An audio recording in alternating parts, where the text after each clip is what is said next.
So again, welcome. Thrilled to be here. I started coming to the Figge almost 10 years ago and talking about activating the building with light. So it was a very exciting conversation, and with all my work, this public art takes a long time. And it's going to be almost 10 years that we've been talking about this project, and it's very exciting to finally be able to make it a reality. So I couldn't be happier, and I love coming to Davenport and visiting this part of the country, and really thrilled that we could bring some of my other work here. So what you see here is what we call Interstellar. It's a body of work that really started for me when I was in London. I was working on a project called the Illuminated River, which encompasses 9 bridges over the Thames. So that's a 10-year project, and we're 5 years into that. So what's interesting about it was, for me, I was learning about all the artists that had been inspired by the Thames, including Monet and Turner and Whistler, and observing the bridges and the atmosphere and all the things that are happening in London. And out of that came this series of work. I had been, always worked with monochromatic pieces, grayscale, but then also with color. And it was kind of a return to color after some of the bridge projects in London. And I started working with this idea of diffusion and taking these LED arrays that we custom make back in our studio in Brooklyn, and then covering them with an acrylic layer to diffuse the light. But it's intentionally kind of blurry and soft and atmospheric, and I think that comes out of these sort of inspirations from London. The other thing that happened was I started working with code and making the generative. Generative is a sort of a different way of working, and it became very popular with this idea of NFTs, which I know it's confusing, but the idea is that you can distribute purely digital work online, and there's a marketplace for buying and selling the work. But there's a big group of artists that are, instead of just selling like a single image or a short video, you can actually use live code to create certain sequences, which I found very interesting. So I started developing 2 projects, one called Cosmic Reef, and the second one called Cosmic Bloom. And for me, I consider myself a sculptor. I really like the physicality of the work, and I like being able to be very specific about the LEDs I'm using and the way it's being diffused. But I was also excited about this online community that was interested in my work in a purely digital way. So it was really exciting to be able to put that out there in the world.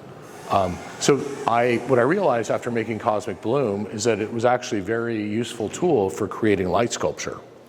So there's several of these nebula pieces, and each one has its own personality. Some have a certain geometrical formation or a color palette, but as you can see in the next gallery, each one has its own kind of energy, and I encourage you all to spend time with the pieces.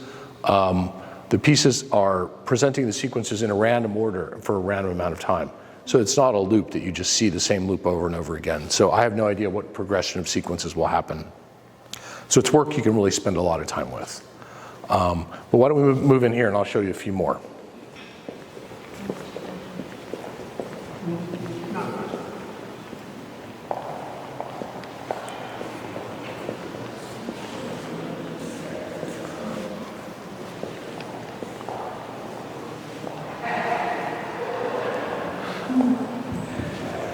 So please make yourself comfortable. There are these amazing couches, which I'm happy that are here for people to I really believe in making a space for the viewer and allowing sort of a deep dive into the work. And I hope that you all will take and spend some time with these pieces.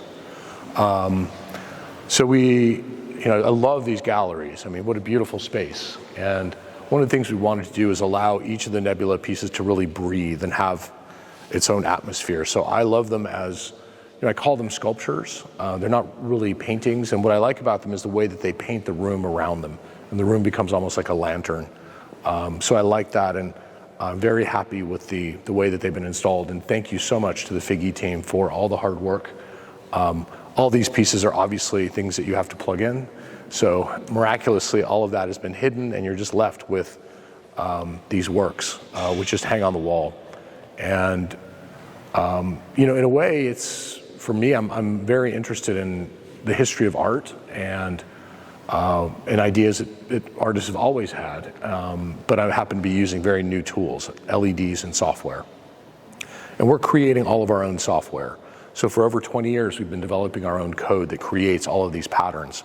So in a way, I'm making these visual instruments that I'm playing, and in my process, I don't know what's going to happen when I'm doing these things. So in a way, there's an improvisational aspect to them.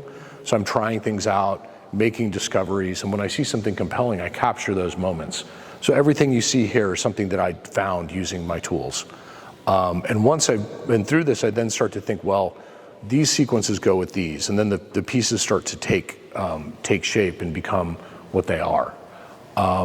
So that's an interesting process as well, to think of them as each as individuals, but then also as an exhibition and the relationships between them. So, some have more, the form is bolder, others have more geometry. This piece, I'm interested in the geometry of this Sol Nebula. I grew up right on the border in Juarez, Chihuahua, and in El Paso, Texas. And I spent a lot of time going to Mexico City with my father and looking at a lot of art. So I was, aware of the work of Diego Rivera, Tamayo, Siqueiros, Frida Kahlo, and all these artists. And the more I worked on this, I started to see these relationships with some of that work, certainly in the boldness of the palette and some of the geometrical forms. And it's interesting to me how these things you see as a young person somehow come back and become part of the work. I also see a connection to muralism in a way. Although my work is all abstract, you're never going to see an image or text, and I'm not using any kind of photographic or video or sampling to create these pieces. They're all made with code that we wrote ourselves. I work with a team of creative coders. I quickly exceeded my abilities as a coder, but I'm able to find programmers with good bedside manner who I can say, I wanted to do this and that. So we're making bespoke tools that then I use to make my work.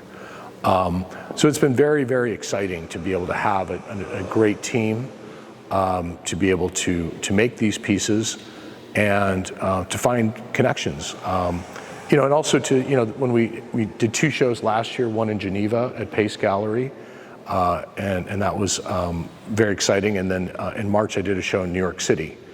And, for me, it's an amazing, the legacy of Pace of over 60 years is pretty incredible.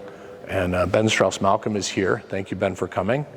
Pace is one of these mega galleries, but it also feels kind of like a mom and pop shop because you have, Arnie and Millie Glimcher who started it, and their son Mark, who's the president of it. And I loved having Arnie in my exhibition, and he's been doing these things forever, and having his eye on my work and making suggestions was really kind of amazing. And to be part of a gallery that has represented, the estate of Rothko or James Turrell or Bob Irwin or amazing, incredible artists who are some of my heroes is very exciting. But at the same time, it's rooted in tradition, but also very forward thinking about what is the next phase in art, whether it's an immersive experience or working in generative art and NFTs, but ready for these kind of new forms. So I feel incredibly comfortable in that space of thinking about things, in a traditional way, but then also being able to explore really new territory and ask, what is it to make a painting in the 21st century? So that's kind of what I'm thinking about with the work. So we have the Nebula pieces, but then we also have another piece we wanted to include, which is some of the work from Cosmic Bloom, which was the NFT project that I created. So it's available online, and I'm happy to share with you all the URL that you can go to and see this on your own screen or your phone. It's all online, and what I did was I created it's less than 100 kilobytes. I don't know if any technical people are here, but no, it's not. I mean, every time you shoot a picture with your phone, it's it's just a huge amount of data, way bigger than that. So 100 kilobytes is a tiny little bit of code. But how it works is when we run that code, every time we run it, a unique iteration appears. And so everything that you see here, it'll cycle through different iterations, but all that is made with a tiny little bit of code. And that was very interesting to me. So we made 1,300 of these NFTs that were sold. So people buy these works, and a lot of young people are very interested in purely digital work. I find it sort of shocking and surprising. I mean, I'm 57, but feel like a lot of people are, in the height of the NFT craze, people were paying crazy amounts of money for like a JPEG image or like a short little video. And I was like, wow, you could have an amazing painting, or you could have an amazing sculpture for all the money that you're paying on these purely digital goods. So there's something shifting certainly in people's aesthetic. And I was excited to find people who were interested in collecting this work. And I'm very committed to public art. And through the Bay Lights project I did in San Francisco, and the Illuminated River in London, and soon the Figge, I'm interested in connecting with people outside. I mean, I love museums and galleries, but I also think there's a bigger role for art to play in giving everybody access to it. So I'm excited for people who never would come in here to see the lights on the outside of the building, and hopefully that inspires them to come in. But I also see the NFT work, because only one person can own it, but the work is online, and anyone can look at it in full resolution and have access to it. So it's kind of like public art in a way. You're getting art out and making it available to everyone. So that's been part of this ethos. And I was interested in the contrast between these LED arrays, which are something that you might see used in a commercial context, like a sign, and all these LED pieces. I'm taking a lot of these commercial tools and removing the advertising message from them and using them as my paint and canvas. We wanted to present this on the array, and it has kind of a sharper sort of feeling and a different kind of optical quality than the Nebula diffused pieces. But I'm very excited about the way that the dialogue between the two, and this is the first time that we've done something like this. So I encourage you all to come and spend some time, enjoy the exhibition.